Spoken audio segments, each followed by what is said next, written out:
Assalamualaikum warahmatullahi wabarakatuh. Salam sejahtera dan salam sukses sejati. Perkenalkan, nama saya Syamsiatudinia dengan nomor NIM 2008105011, semester 5 jurusan Tadis Matematika IIN Syanujati Cirebon. Di sini saya akan mempresentasikan proposal penelitian yang saya buat dengan judul pengaruh latar belakang tingkat pendidikan dan perhatian orang tua terhadap prestasi belajar matematika. Karya tulis ini dibuat untuk mengikuti perkuliahan metodologi penelitian bersama Dr. Budi Manfaat MSI. Dalam proposal ini ada 3 bab, yaitu pendahuluan, tinjauan literatur, desain, dan metode penelitian. Proses pendidikan dapat terjadi dalam banyak situasi sosial yang menjadi ruang lingkup kehidupan manusia. Secara garis besar, proses pendidikan dapat terjadi dalam 3 lingkungan pendidikan, yaitu pendidikan di dalam keluarga, pendidikan di dalam sekolah, dan pendidikan di dalam masyarakat. Pendidikan di dalam keluarga adalah peran orang tua. Orang tua memiliki kewajiban untuk memberikan perhatian berupa mendidik, mengajar, dan memberikan motivasi agar menumbuhkan rasa semangat untuk belajar. Orang tua yang bersungguh-sungguh untuk mendidik anaknya ke arah yang baik, maka anak tersebut akan memperoleh keberhasilan. Usaha dan peran orang tua untuk keberhasilan pendidikan anaknya yaitu memberikan perhatian terhadap kegiatan atau aktivitas belajarnya, karena perhatian orang tua akan menjadi motivasi tersendiri seorang anak.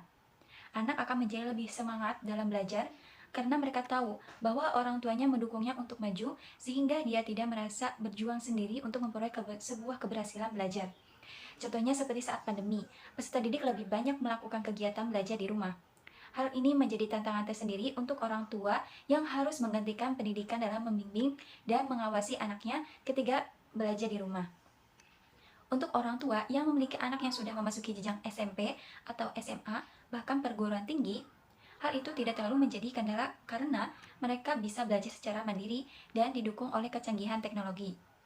Orang tua hanya harus mengawasi dan memberikan motivasi untuk anaknya. Berbeda halnya dengan orang tua yang memiliki anak yang masih berada di sekolah dasar. Mereka harus bisa menjadi pengganti seorang guru yang dapat membimbing, mengawasi, dan membantu anaknya ketika kesulitan dalam memahami suatu materi pelajaran. Prestasi belajar mampu diperoleh sebab adanya beberapa faktor, antara lain yaitu faktor keluarga, khususnya yaitu orang tua. Seharusnya bukan hanya di masa pandemi orang tua membimbing serta mengawasi anaknya ketika belajar, tetapi pada keadaan normal, orang tua pun wajib membimbing serta mengawasi anaknya ketika belajar. Namun, di kenyataannya, banyak orang tua yang menyerahkan tugas mengajar pada seorang pengajar sepenuhnya. Padahal, proses belajar mengajar itu tidak hanya melibatkan guru serta peserta didik saja, namun beberapa komponen di antaranya orang tua wajib ikut andil. Seluruh komponen itu harus sejalan menggunakan semestinya agar menerima akibat belajar yang diinginkan. Nah, berdasarkan hasil observasi yang saya lakukan di lingkungan sekitar rumah saya, pada saat sebelum menulis proposal penelitian ini, dengan objeknya yaitu siswa Sekolah Dasar Negeri 1 Cipinang, ditemukan beberapa siswa yang berprestasi. Setelah ditelusuri, ternyata ketika belajar, orang tuanya itu membimbing dan mengawasi anaknya. Ada juga beberapa siswa yang berprestasi, dan setelah ditelusuri, ternyata latar belakang orang tuanya tinggi, meskipun kurang memperhatikan anaknya ketika belajar. Ditemukan juga beberapa siswa yang berprestasi, dan setelah ditelusuri, ternyata latar belakang pendidikan orang tuanya itu tinggi dan dia memiliki fasilitas yang memadai untuk belajar. Ditemukan pula beberapa siswa yang berprestasi, setelah ditelusuri ternyata latar belakang pendidikan orang tuanya itu rendah, tetapi perhatiannya tinggi. Nah, jadi berdasarkan observasi di atas, ini belum diketahui manakah yang lebih berpengaruh terhadap prestasi belajar siswa. Untuk penyataan masalah di sini, masalah penelitiannya yaitu belum diketahui manakah yang lebih berpengaruh terhadap prestasi belajar siswa, yaitu di antara latar belakang tingkat pendidikan orang tua dan perhatian orang tua. Selanjutnya itu pertanyaan penelitian. Pertanyaannya yaitu apa yang lebih berpengaruh terhadap prestasi belajar siswa di antara latar belakang tingkat pendidikan orang tua dan perhatian orang tua. Dalam bidang pendidikan, keluarga merupakan sumber pendidikan utama, karena segala pengetahuan dan kecerdasan intelektual pertama-tama yaitu diperoleh dari orang tua dan anggota keluarganya sendiri. Keterlibatan orang tua merupakan proses keterlibatan keluarga yang meliputi sikap, nilai-nilai, serta partisipasi orang tua dalam aktivitas yang berpusat pada anak, itu dapat mempengaruhi positif terhadap hasil belajar anak. Begitupun tingkat pendidikan akan berpengaruh dengan perkembangan potensi yang dimilikinya termasuk potensi emosional, pengetahuan, sikap, dan keterampilan. Dengan kematangan emosional, pengetahuan, sikap, dan yang dimiliki oleh orang tua, sedikit banyaknya akan memberikan kontribusi bagi anak-anaknya. Orang tua dengan tingkat pendidikan yang lebih tinggi itu juga memungkinkan untuk lebih percaya diri pada kemampuan mereka dalam membantu anak-anaknya dalam proses belajar. Dengan tingkat keyakinan tersebut, maka diperkirakan akan berpengaruh secara signifikan terhadap kemampuan akademis anak. Menurut Riana, tahun 2011, halaman 19 menyebutkan bahwa keberhasilan pendidik seorang anak, terutama yang menyangkutkan pencapaian potensi belajar yang baik, itu dipengaruhi oleh beberapa faktor. Salah satunya adalah bagaimana cara orang tua mengarahkan cara belajar anaknya. Hal tersebut sebagai bentuk perhatian orang tua terhadap kegiatan belajar anak. Perhatian adalah suatu kegiatan yang dilakukan seseorang kepada suatu objek untuk mengetahui perkembangannya. Yang dimaksud perhatian orang tua adalah adanya usaha yang sungguh-sungguh dari orang tua atau adanya pemusatan psikis dalam melakukan tindakan terhadap kegiatan belajar anak di rumah maupun di sekolah. Agar betul-betul terkontrol dalam perhatian orang tua di sini sekaligus mendukung dan menunjang keberhasilan siswa belajar. Sebab keberhasilan siswa dalam belajar itu tidak lepas dari tanggung jawab orang tua dalam memberikan perhatian kepada anak pada saat anak berada di rumah. Bahkan tidak hanya itu, orang tua harus banyak mengontrol kegiatan belajar baik di rumah maupun di sekolah. Adapun prestasi belajar seorang siswa adalah hasil yang diperoleh dari mengikuti kegiatan pembelajarannya. Perubahan kognitif, emosional, dan psikomotorik terlihat jelas pada hasil tersebut. Aspek efektif dan psikomotorik dalam prestasi belajar sama pentingnya dengan aspek kognitif. Jika siswa terlibat penuh dalam proses pembelajaran, ketiga hasil ini akan terwujud. Dalam persiapan evaluasi, ketiga aspek ini dinyatakan dalam bentuk numerik atau angka, yang diperoleh melalui pengerjaan soal-soal dan tugas yang diberikan oleh pendidik dan disajikan dalam sebuah rapot untuk persiapan proses evaluasi. Prestasi belajar dipengaruhi oleh beberapa faktor, antara lainnya yaitu dari lingkungan siswa itu sendiri dan dari keluarganya. Menurut paham aliran empirisme, perkembangan seseorang dipengaruhi oleh lingkungannya.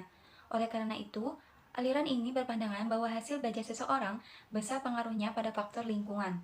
Dengan kata lain, pendidik memegang peranan penting terhadap keberhasilan peserta didik. Dari uraian yang tadi, latar belakang tingkat pendidikan dan perhatian orang tua adalah salah satu faktor yang dapat mempengaruhi prestasi belajar siswa.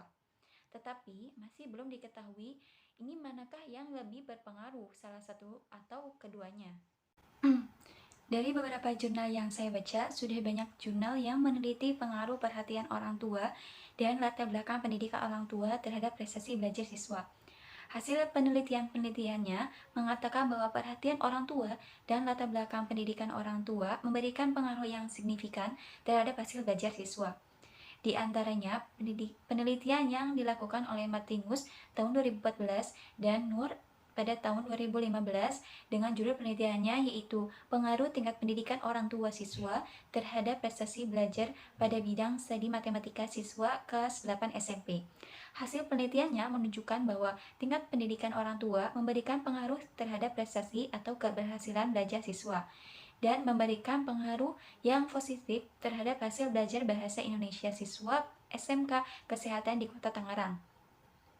Penelitian yang dilakukan oleh Sri dan kawan-kawan pada tahun 2014 dan Teti dan kawan-kawan pada tahun 2016 yang mengatakan latar belakang tingkat pendidikan orang tua dapat memberikan manfaat untuk meningkatkan hasil belajar siswa agar menjadi lebih baik lagi.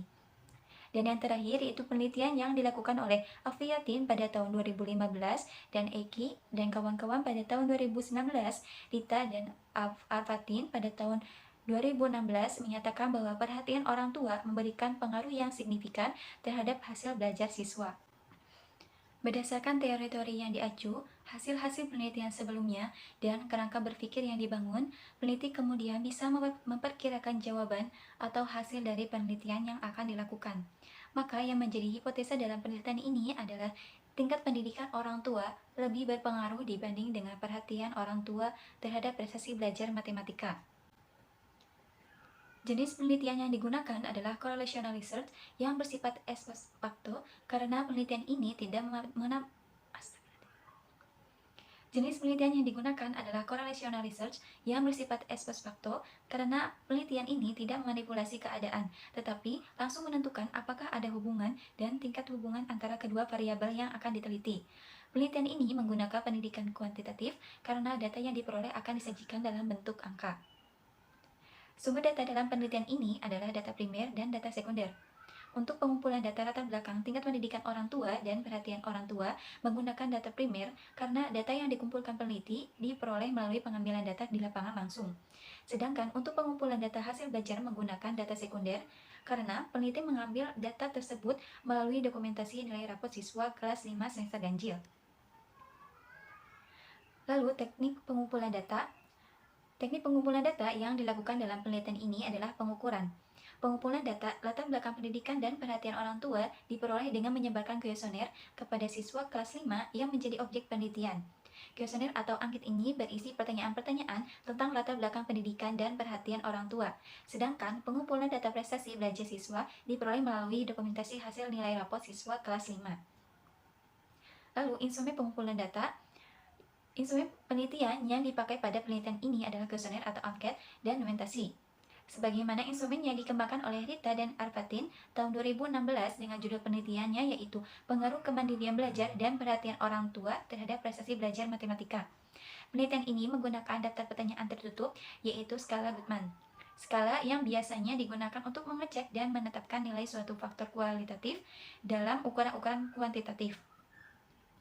Skala Goodman adalah skala yang menuntut jawaban tegas dari responden yang mengisinya, yaitu hanya terdapat dua interval seperti setuju dan tidak setuju, yakin dan tidak yakin, atau ya dan tidak. Instrumen pada penelitian ini menggunakan skala Goodman agar mendapatkan jawaban yang tegas dari responden dengan jawaban ya atau tidak. Yang terakhir yaitu teknik analisis data. Data yang diperoleh dalam penelitian ini akan dinyatakan dalam bentuk kuantitatif. Teknik analisis data yang digunakan adalah analisis statistik inferensial.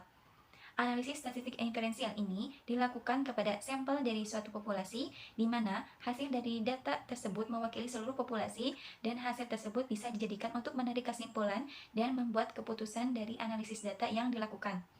Analisis statistik inferensial terdiri atas yang pertama yaitu analisis korelasi. Ini untuk mengetahui keeratan hubungan antar variabel. Yang kedua yaitu ada analisis regresi linear, yaitu untuk mengetahui hubungan dari masing-masing variabel bebas dan variabel terikat. Dan yang terakhir itu analisis regresi linear ganda, yaitu untuk mengetahui hubungan antara kedua variabel bebas dan dengan variabel terikat. Berikut ini adalah referensi yang peneliti ambil. Terima kasih, mungkin hanya itu yang bisa saya sampaikan. Kurang lebihnya mohon maaf. Wassalamualaikum warahmatullahi wabarakatuh.